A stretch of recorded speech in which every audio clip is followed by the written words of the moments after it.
I binge watch so much YouTube. And one of my favorite YouTubers to binge watch is actually Atrioc, who we're going to be watching today. I've been avoiding this video from Atrioc for 3 months now, ever since he released it. And I tell you guys this very, very often on my streams, especially during ones where I'm gambling pretty hard, is that these are legitimate gambling games. You have low rates to win, and you're burning your money into them, and it's a scary genre. For those of you guys who don't know, before we get into this video, I don't know if he talks with us or not, but before we get into this video, Gacha Games comes from a term in Japan, because when you turn a crank within a game that drops those little capsules, it's referred to as a gacha sound, thus Gacha Games. So it's a random chance to get the prize that you want. The same thing applies when rolling in these games. So before we get started, I just want to say, spend responsibly. Do not spend outside of your means. It is gambling. You can become addicted. And if the genre isn't for you, then please just don't play it. Like, please care for your finances and be careful for yourself. I have very strict rules when I play gacha games. I have a set budget per month that I'm allowed to spend across any of the games that I play, but that's a set budget. As soon as I hit that threshold, I cannot spend any more, regardless of how much I want the character. On top of that, there's certain games where I'm completely free to play, where I refuse to spend a single dollar, not even for a battle pass that's $5. Like, nope, not a single dollar. My example of that being Honkai Impact. And I think it's important to be financially responsible. Before we start this, just be financially responsible, please. Anyways, let's watch and become react streamers and watch Atrioc talk about gacha games, which I've been avoiding like the Dickens, but it's gonna hurt my soul. This is gonna hurt my soul. And the tricks they use to part you from your money, and how they're being adopted as the future of video games. I already hate it, man. I already hate that it says psychological warfare at the bottom, dude. Please! I know! Because they bait you. I know. This is so bad. I'm, like, already upset, dude. I'm so sad. Because he's gonna be completely right, which hurts me even more. No! First, I want to start by having you watch a very short video that maybe illustrates the point I'm trying to make here. Oh no! Okay, so before we even get started, FGO is like the worst gacha game you can get into. Sorry, not playing wise. Gameplay wise, I don't mean that. It has the worst gacha system, to the point where I refuse to play it because the gacha rates, they don't have pity. Like they don't like, you just die. Like your wallet just screams and cries and tries to claw its way out of its purse, trying to save itself from your hands grabbing at it, okay? I refuse to play this game for a reason, and oh my god. Oh, seeing someone play this brings me physical pain. Like someone save them. $70,000 on Fate Grand Order. Yeah. To be clear, one AAA game that took a studio hundreds of millions of dollars to make cost $60. This person bought, I don't know, what's 70,000 divided by 60? Okay, but keep in mind, 1,200 copies. I just want you guys to get a sense of why business might be interested in this kind of model. Okay, that's the beginning of this presentation. Okay, yeah. I'm so embarrassed already because of how much I've spent in Genshin, dude. I don't wanna. Genshin's one of the greediest systems. Sorry, Mahoyo, I love you, but it is one of the greediest systems for gacha games. The biggest issue, I'm sorry, I'm just kind of going through this right now. The biggest issue for Genshin, I don't know if he goes over this at all, is they are so freaking smart with how their currency works. They have different types of currency that all do different things, to the point where there's one currency that's the exact same as a different currency, but they make you convert it just so that you, as a consumer, continue to exchange currencies. Like, it is insane, and I really hope he goes over that, but I don't know if he will or not. But this is gaming revenue visualized for the past 50 years of gaming. Hey, look, League of Legends. You might notice in the beginning, all gaming revenue came from arcades and consoles. Then we added the PC. I grew up during arcade era. Woo! Arcades! 80s. I'm old. Then handheld comes along. And then right around 2000, okay, right around the millennium, they start to add mobile. Just saying, I didn't grow up at the time where it's an arcade started. I grew up I'm not that old. Not that old. You know what I mean? Okay, just want to just clarifying that real quick. Not that old, just somewhat. Okay, moving on. You might notice mobile has gone from a little bit of gaming revenue in 2007 to more than everything else combined today. Mobile is now bigger than PC and console and cloud and VR combined. How did they do that? How did mobile reach these fucking astronomical revenues so quickly? Yes. They had a more effective way of parting consumers from their money. And we are starting to see that seep into all aspects of AAA gaming. Like, that's one of the things that you'll notice now in, like, for example, when you say AAA titles. One great system to talk about that is chests, loot chests.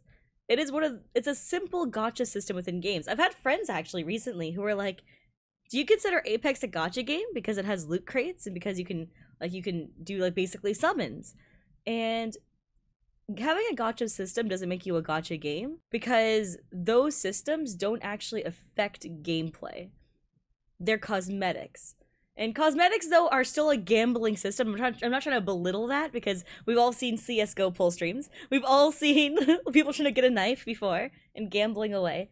But I'm just saying is that they're actually technically two different genres still. Is that one's cosmetic gachas are a gacha system versus a gacha game which is solely oriented around their gambling system. Which means that it's intrinsic for the gambling system to apply because you get characters versus it just being a new skin for a character. Marketers and game designers use to separate you from your money. Top up bonus! One Yeah! game in particular to kind When of you spend follow your the money story for the through. first time. This applies- Foot and door effect. Oh my god, I'm pausing what he's saying, but he's fantastic. I'm just need to talk about this too. Foot and door effect. Basically what happens is for marketing is that you want people to just spend the first time they spend money, they're more likely to spend money again. Okay? This is a common occurrence. I even do this, you know, when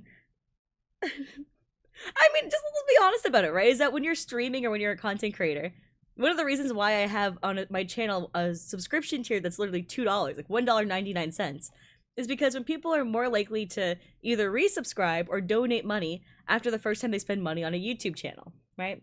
It's as simple as that, is that you want people to be more likely to spend money another time, which, by the way, your money's super appreciated. But on top of that, it's understanding that that's what you want. So, for example, in gacha games, there's always a top-up system. Every gacha game has a top-up system where, for example, even in Valorant, if you play shooters and stuff, is that the first time, well, that one's like a consistent flatline one, but the first time you buy currency within the game, they give you a bonus. And the larger the amount of currency you get is, the more the bonus is. Usually it'll be even up to double the amount that you're actually purchasing. For example, if I'm purchasing $5 worth of currency, they might give me $10 worth of value. The next time I go to buy that same $5, I only get the $5 worth. That is because they want you to either add your credit card, add your PayPal, add something, and pay the first time. Because it makes you more likely to spend again regardless. One of the best at it. Genshin, the gorgeous world we see here of Genshin Impact is essentially a far more predatory casino. It's the first truly AAA gacha game. Now, a lot of these gacha mechanics we're going to talk about, million for Albedo, 14.8 million in content. This is one day, okay? Adding up to billions. So now let me get into some of the psychological tricks that they use. Okay? Yo, that 15-point win million, how much was my money, chat? Like, that's what I want to know, man. How much was... Xiao is the reason I put a limit on myself for gacha games. I fucked up and did not budget myself properly when it came to this character. It was bad. It almost made me quit playing gacha games rolling for Xiao when he first got released because of how much money I poured into the game. I wasn't financially stable enough to do what I did. So, yeah, please proceed with caution. This is literally gambling made adorable. Gambling with waifus is what this is, okay? So, like, as weebs, we are susceptible to this BS, okay? Okay? That I want you to be ready for. Number one, a bonus for first-time signups. You're gonna see this a fucking... Dude, he talks about it! He talks about the top-up system! Yeah! Oh my god. When you first get into the game. Dude, I love Atrioc. Oh my god, my voice cracked. I love Atrioc. Kind of He knows. double gems. Yeah. The reason they do this... I should have just waited for him to talk about it, to be honest. I should have realized he would have talked about it. The first spend is the hardest.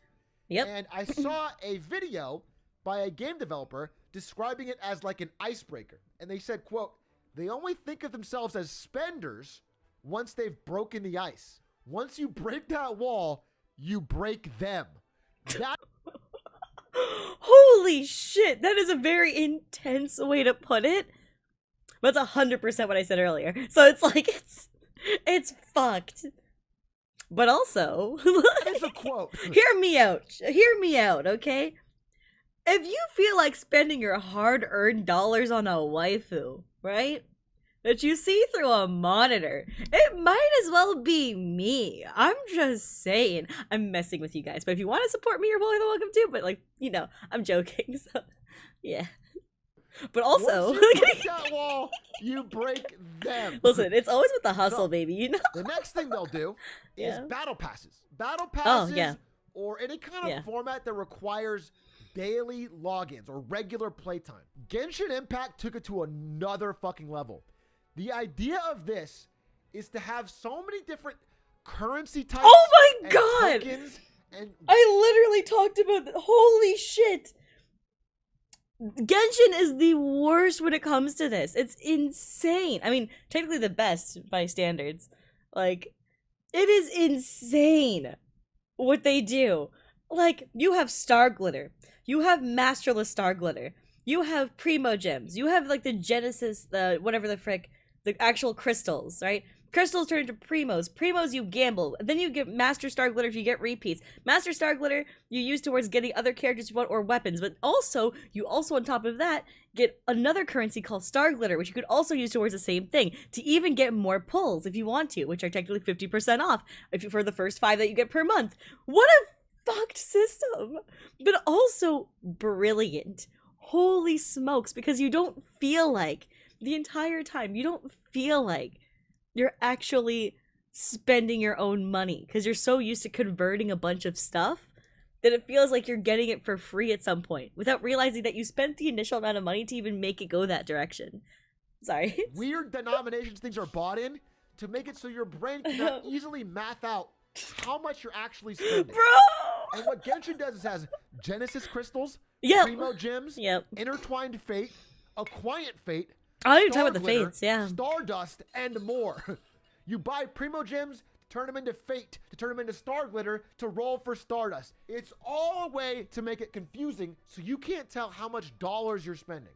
A little inaccurate there, but the point of what they're doing is that it's to entice you from. So when you're rolling in the gacha system, really quickly, is that like this is a small nitpick. Like he's right on like almost the majority of it. It's just a small nitpick. Is that when you're rolling in the Genshin gacha system, is they give you back currencies in order to entice you to buy more that's on sale, right? And the reason being is that since you're purchasing, technically, you make a purchase within their fake store to buy more pulls, you're more likely to spend your own money another time. Like that's their mentality behind it. So just put that out there. It's not that you're rolling into something. It's that you're rolling into something that's giving you something back, so you feel justified to make other purchases. That's all. So it's giving you something back regardless if you lose the pull or not. It's to be fun money. Another thing they do is they highly incentivize social proof. People, and this is more of a human psychological principle, people are much more likely to not share their losses and happily share their wins. YouTubers now upload videos saying, I lost money on Genshin Impact. They upload the video of their rare pull.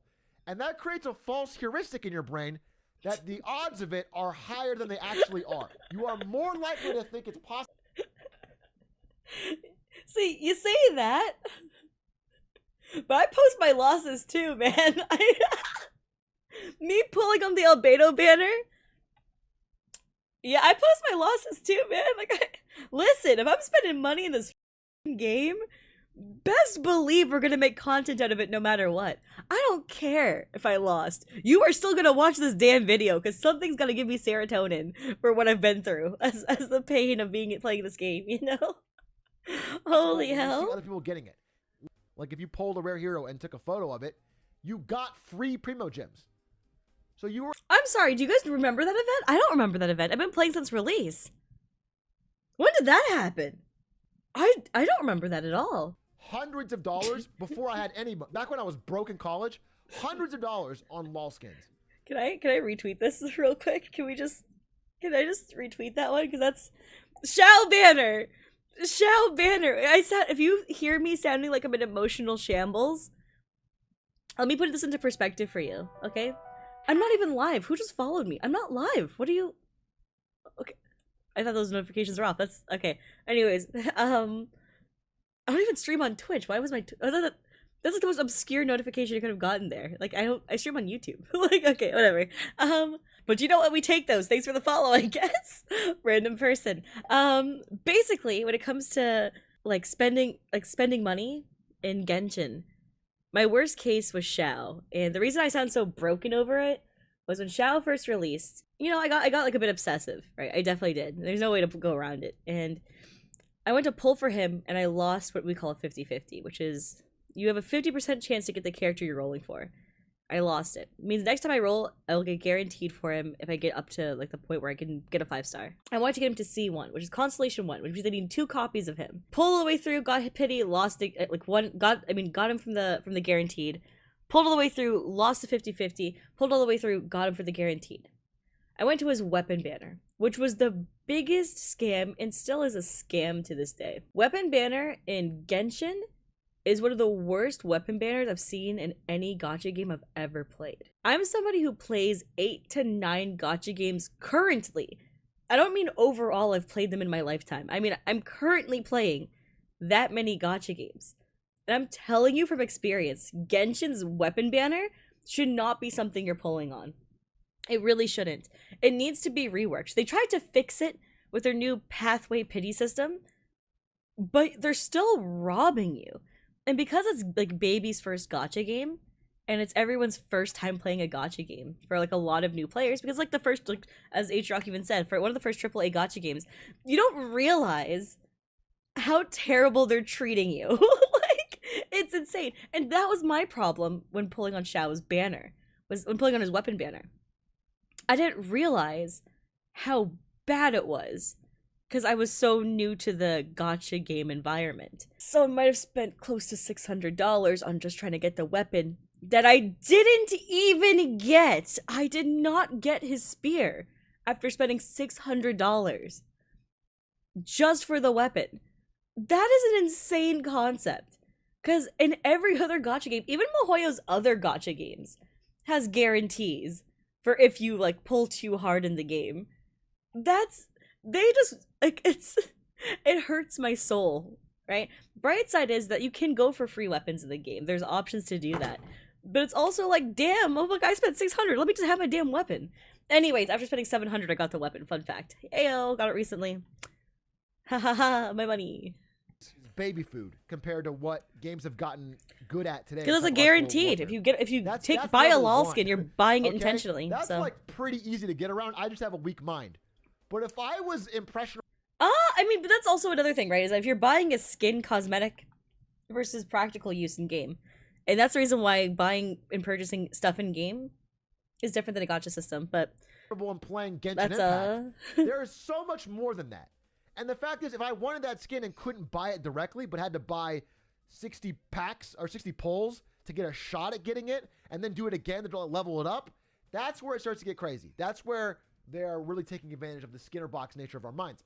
This is a video I'd like to show you called Let's Go Whaling. Tricks for monetizing mobile game players with free-to-play. Of games having like relatively small level of pay to win, like horse armor for $2 are completely gone, okay? If you want to, you should have no end, according to the game players, of the amount of things you can spend your money on. There should be tens of thousands, 100,000. You should be able to spend your money over and over and over again on a variety of different things. This video is making me sad, dude. It's just making me sad. This is why I didn't, like, dude, I watch his Hitman runs over watching this. I don't even play Hitman, but I'm willing to watch this Hitman runs over this, man, because this hurts me directly, dude. Stop, man. Stop. Impact, you may notice that the hero... I watched him throw a muffin, for fuck's sake. But also, all of their items and weapons can be pulled that go up to 5 stars. the 4 types of players that you are targeting. Let's say we've all started Atriox Chat mobile game company. We're all gonna get rich, okay? We're gonna start a fucking devious mobile game company to make billions. When we make our mobile game, It just makes me scared because the last time he said this was like the joke about the tomato farm and the moldy bread pizza and us working on a tomato farm. That's dude, being an Atriox YouTube frog hit different sometimes, man. Listen, we got like solid 20 women in the damn community, and all 20 of us are just there for his fiance. We're just there for Ari, man. Like I'm joking. Bitch, I ain't no explorer. I am not an achiever. I'm definitely one of the killers, and I'm definitely one of the social people, though. And that's where they got my money. 100%. Like, killers, because I love statistics. I mean, that's my job, for those of you guys who don't know. I am a top 8 Evo commentator. I've commentated fighting games for quite a few years. And I've done Tekken World Tour, Soul Calibur World Tour, and Dead or Alive 6 World Championships as well. Even though they're, like, game announcements and stuff, too. And my whole thing, how I started out, was an analytic commentator. I did statistics and numbers, frame data. That's that was my entire jam. And applying that to games like this is super fun to me. But holy shit. Like, in order to even get those stats, you have to pay money. So it's just a whole... Oh, okay. Yeah. Oh, he put Leroy! He put Leroy! No shot, he put Leroy! Holy fuck. Did Quack edit this? Because if so, what a king! What an actual king! Oh no. Kage, okay, god damn! Holy hell, that's a Tekken player that hit different. I'm a killer. Fair. People that want to have a good time with friends. Monka S Blizzard, though, don't want to support Blizzard. This is the most common. Explorers, they like novelty, they like new content, they like seeing new things. They want to be the best, they want to complete their collection. I give no fucks about they progress. Want a 5-star every item. They want to fill that hole in their soul. By having this completion. You know, they like progress. Progress is very important. Filling up meters, bars. Now, let me explain how you make money from all 4 of these people. For the killers, you sell competitive advantage. This is what you do. This is how games like Clash of Clans make a lot of money. This is how, like, Hearthstone makes its money. Competitive advantage. And this is what works on me, okay? Then, competitive advantage. For socializers, which is most people, I mean, this is like one thing that I complained about quite a bit for Genshin, to be honest, that would probably fuel people's gacha addictions. And that's, there's no ranked leaderboard. Genshin has no ranked leaderboard. It has no competitive scene. There's no reason, legitimately, to make you want to, like, push hard and gamble super hard. Because, personally, I like to assert my gamer dominance, my gamer prowess, if you will, okay? And that means a lot to me. I want to be top of a leaderboard. I want to flex on everybody. It's an incentive, okay? I could be like, I'm top 100 and blah, blah, blah. That's what I want, okay? When I go into a game, that's what I want. Genshin denies me that. And it's one of the reasons why, like, yeah, I make a lot of content on it, but you never see me grinding the game for more than an hour to 2 hours a day maximum. Unlike a game like Valo or a game like League or something else, and not so much League anymore because I'm old and I don't want to play it anymore, but like those games that cause you to like see growth. Like when you first hit gold, when you first hit plat, when you first hit diamond, getting those achievements. Cookie Run Kingdom has a ranked PvP system. Add something, or at least we have, and if you don't want PvP in your game, that's fine, but at least add a leaderboard. You need to give people incentive to want to go up the next notch. And it kind of sucks that we don't get that for Genshin. You sell customization. That's skins. Make my money worth it, damn it. Flexing and uniqueness. Truly large gacha game economy. Next up is explorers. To make them happy, you have to give them content. Yuck! Ugh! Ugh! Our mobile game company can't afford that. We can't afford to actually add new... I'm so sorry. It's... like, it genuinely threw me off. I just didn't see that coming. Yuck! Levels, new maps. That's expensive. That's work. So how do we make that fat, juicy profit? That's one thing I'll give a hand to Mohoyo for, is that we do get quite a bit of new areas and content. except for 4 patches in a row where we had the content drought. Ah, the content drought of 2021, where almost every large Genshin content creator considered either quitting, made a I'm quitting video, or they made a video saying I'm going to be doing alternate content because there was nothing to do for like 2 to almost 3 patches besides like a singular mission or a singular Archon quest. So until we got like the new stuff. Like, the new stuff was dope, and I'm happy that we have content in the game again. But holy shit, the content drought hurt. This is 80% of their income. It's from targeting these achievements. Kind of whack, but him not saying the term squeesh when talking about the money is kind of weird to me. Where's a good squeeze? Do this, or Gacha Games use this method a lot by making you think you've earned something and saying you can only complete it when you've paid. For example, if you are halfway through a mission and you run out of moves or out of lives, they will threaten you with losing all your progress if you don't spend money. For example, this one's really egregious. I don't play games like this. Got through and you ran out of lives. Don't let them undo your hard work. Continue with bonus. Okay. I was like, I don't play Gacha games like this type, so I didn't realize. But the main idea of it is that our brain has 2 systems: System 1 and System 2. System 1 is our basic monkey brain that we use for most things day-to-day life. If I were to ask you what's 15 times 34, what? Huh? No. You are capable of solving that, but you can't solve it quickly. So you have to get that lazy, slow, but smart part of your brain to wake up. Our brain hates using System 2. System 2 is what we need to use to make smart choices, but we hate using it. And one of the ways to ensure we always use System 1 is to put us under time pressure. Next thing is the IKEA effect. Okay, the IKEA effect states we love things more if we felt like we were part of the creation.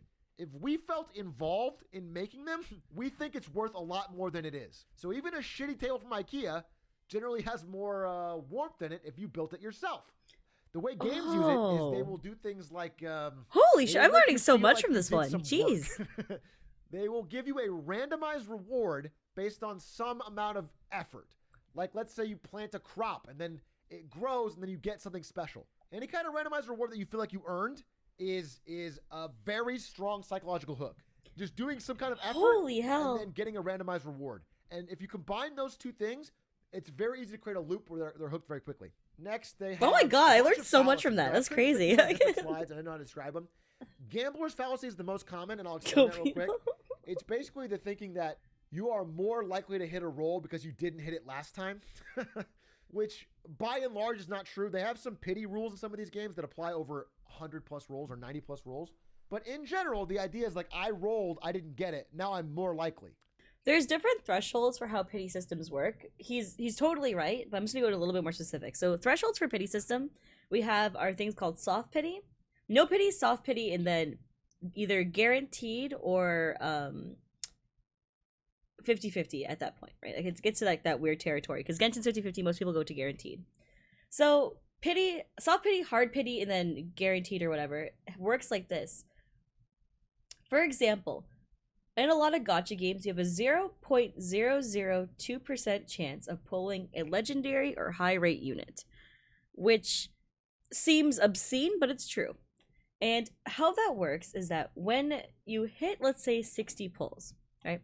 When you hit about 60 pulls, you get a thing called soft pity. It increases your chances by almost 2% in some scenarios, right? They want you to get the character a bit more quickly, so you think. But in reality, you're only 20 pulls away, which is 2 single 10 pulls, which would be like around $20-25 from hitting hard pity. So your brain is more likely to push that extra 20 pulls near the end because you're already in soft pity. And that's what they do to help get you to that next threshold, right? Because the jump between spending, like, from the original spending $50 to spending that $80 to $100 is that 20 threshold. So to get you through that, they implement soft pity, right? But until then, it's all the same rate, which is brutal, which is brutal. I've gotten the bad luck out of the way. Now the good luck is here. And that is, of course, not how it works. You follow up the bad money with more bad money, basically. Mm-hmm. Your Connor sub? Yeah. Yeah. I'm already sub for 35 months. I might as well keep it going because now I'm high valued and I want to get that sweet, sweet 36 months, baby. I want to look like one of the OGs of the channel. Or your Aatrox sub. Oh, I'm a 12-month Aatrox sub. I actually fucking hate the guy, but I've been here for 12 months. What am I gonna do? Perfect. You also could become an Aliciaxlife connoisseur, if you will. Become a member today. Listen, your money for this waifu will always be respected and appreciated, okay? You will never lose the 50-50, for I am a constant. Alright, keep it going. A two skill-based game, you don't get people to pay you because there's no reason to. Motherfucker said y'all ain't real gamers, okay? That's what this is. It's y'all ain't real gamers, okay? Hold their hands and let them believe they have skill. And that is what we like to call in Genshin artifact grinding. Artifacts compensate for you being trash at dodging. It compensates for you maybe not having enough health. It compensates for so much in the game that you can take a person who barely has hands, right? Someone who plays with their goddamn feet, okay? And make them viable to go through Abyss, okay? At least the initial floors, man. Like, genuinely. I'm sure, oh my god, voice crack. Genuinely, I think that if I took the time, I could clear the first 5 floors of Abyss using only my feet. I'm being hella real. I'm gonna get them 8 feet on, I'm gonna get going. Because in reality, it is not skill-based. It really isn't when clearing out Genshin. It's grind. Like, you just grind out the artifacts to get yourself better. Mind you, there is a lot of skill required for late game content, for, like, which is, like, Abyss, for hard tiers of events. I'm not trying to disregard that. That is where you actually need to have gameplay and mechanics and even implement certain attack cancels and such. But base gameplay, no, it's not hard. The truth is, he tried a skill-based game. It doesn't make as much money. People don't like to compete on skill. They would like to compete on luck, time invested, and money spent. Fake gamers! Those are fake gamers! A bunch of... Which sucks, but that's how you get a casual market. Casual markets don't want to grind. They don't want to put in the hours. We stay hungry, we devour, dude. They don't want to do that. They can put a lot of time in to get better. They can spin a wheel to get better, or they can throw their credit card down. They do not want to actually have to get better, because psychologically that is seemingly baked into our brains. It's going to be tough for games to not go in the direction of making more money these ways. Another example of this is things like Cookie Run Kingdom, right? Is that I'm Diamond 2 in Cookie Run Kingdom, and that's an auto battler. You're literally not even pressing buttons anymore, right? Like when you're playing ranked, you don't press a button. You press the match against the person, but you don't click anything because there's no skill base. There's team composition base. There's grinding out characters, getting the resources, grinding out their even they have artifacts. They have toppings. Same concept, but I don't even click a button. Like, damn, that's crazy. I will always miss games like Melee, games like CS 1.6, games like StarCraft, games that really were only about skill-based progression. This person named Depression said, when I first saw this video 2 years ago, I thought, app's name. I would never play this game, let alone pay for microtransactions. Well, things didn't turn out that way. When I first time I saw this, I was like, loser. And here I am 4 months later into the game. Greetings, fellow masters. I just finished Babylonia. Me who watched the video 2 years ago. That's insane. I would never do that. Me today, a fake Grand Order whale. Understandable. Have a nice day. So I want you to pour one out for these fallen soldiers and remember, holy shit, we are all human beings. Scariness of Gacha Games. Okay, yeah, that was an incredible video. And if you watched all the way through this video, I'm leaving his socials up here. You guys should definitely follow him. You should really sub to him on YouTube, man. Like, I'm a YouTube frog and I binge his YouTube content. It is so good. He is such a good content creator. Mind you, he has a job outside of content creation. He also works for NVIDIA as well in marketing. So, like, he's kind of like the person to watch for that stuff. Anyway, back to my main point at hand is Gacha Games is a genre that is literally a gambling genre. If you tell yourself I would never gamble, do not play a gacha game. It is not okay for your mental health and well-being. If you can play responsibly, understand your means. Like, that's the thing. If you want to whale in a game, as long as you understand your financial situation, sure, go for it. But I recommend doing what I do. I put hard limits on myself, and I cannot exceed those limits no matter how much I want to. No matter how much I'm crying about how much I want to. I cannot go outside those constraints, right? It's important to understand that because financial responsibility matters, and you don't want to end up like me with the Shao banner, right? Where I could not afford to do what I did, and I still did it anyways, and I screwed myself pretty badly. I fucked my credit. I'm gonna be real, I fucked my credit score because of it, so care. Just care and be responsible. Game responsibly, gacha responsibly. Alright, that's the end of the video. Before I get on like a whole tangent, thank you so much for watching. I'll catch you guys in the next video, and we're gonna be doing a thing here on the channel for music reviews because I'm a violinist of 18 years and I love to flex a little music knowledge on you. So I hope you stick around for those too. I'll catch you guys later. Bye everybody. Bye.